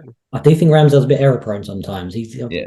Could be a bit shaky, but he's a good shot stopper. They wouldn't be signing Raya if Ramsdale was good enough. So I actually don't mind Martinez at 5 million. If he was going to splash a bit more cash, I do like Martinez, and I think a lot of people have gone with Onana at Man United. But I actually think the defence at Villa's very good, and Martinez is a great keeper. He could probably get a few more save points as well. I think that's a good shout. So I don't mind at 5 million, just if you want to spend 0.5 more. But I don't think I'd go with any of the others. No, I'm going 4-5. I think, but I think Onana is the best of the fives. Like Man United are pretty good in defence as long as Maguire doesn't play. Like as long as Harry doesn't play, they've got a pretty good team, haven't they? Let's be fair. So yeah, I think 5's very fair for that. And the fixtures are good as well, right? I don't really like it. He's 25% owned. You can just take it on again. Like there's a 4-5 that'll beat him for sure. Just try and get lucky. And as you say, Doyle, the points are all similar anyway by like halfway through the season for these goalkeepers. Yeah. Even Danny Ward kept up last year. Well, we're just about to hit the 2-hour mark. So shall we wrap it up there, or is there any last minute players, tips, or wisdom we've got to share? No, let's wrap it up. I've got to make tomorrow's dinner in a minute. You need to make another one for tonight, the way you're going. All right, guys. That was really enjoyable. I really enjoyed that. It was, yeah, and we hopefully might do a team selection video with our teams in the next couple of days as well, once we finalised them, just so... Got to get our drafts out there. Should be honest. See if anyone has a good start. Yeah. Yeah. We've started out all in FPL League as well, so that will be going forward again. And who won it last year? Was it you, Josh? Of course it was. Yeah, okay. Doyle didn't try, and then... I don't know what happened with you. You won last man standing, didn't you? Which is phenomenal, really, considering the start you had. But another alarm again. Sorry. All right, let's let you go. What have you got to say to wrap it up then, Josh? Do your usual, because you always forget. Right, we're a YouTube video. Please follow us on YouTube, which is All in FPL. Subscribe to that. That would be really good. Twitter is the same handle, All in FPL. It's not Twitter. X. What? It's X. I already told him this in the other video the other days. Behind with the times. Can't I just call it Twitter forever? Like, you know how our parents call it teletext or CFAX or something? Can't I just like... You say parents, I call it CFAX. Yeah. That's what I meant by our parents. Yeah, I think you're the same age as my dad. You're not far off. Yeah, so I think that it makes sense. Same generation. Yeah, so X, I'm not going to get used to saying that anytime soon, is All in FPL. And I think we're going to do it as a podcast as well. Did we do the first one as a podcast, JB? No, I tried to get it off Doyle, but he was silent as he was battered up in Coventry. Okay, so maybe try and do it this weekend. Yeah, we're going to try and get it on all good podcast providers this weekend, especially Spotify. That apparently is the one we used last year. So yeah, and search under American football, because I think that's where Doyle put it. Really hard to change once you've done it, guys. It really was a joke. I mean, but hopefully it's all out there. YouTube's our main medium, obviously. So yeah, let's hope you like the video. Maybe we secretly had like hundreds of thousands of fans on Spotify that we never realised. Yeah, I mean, you just put us on there. I was telling everyone it was on Apple Podcasts last year. I don't even know if it was anymore. Yeah, I don't even go on Spotify for it, but yeah. People are going to start questioning my character and judging my character. I was saying, oh yeah, it's on the channels, whatever. And that's a good night from me. Bye, guys. Bye, guys. See you guys.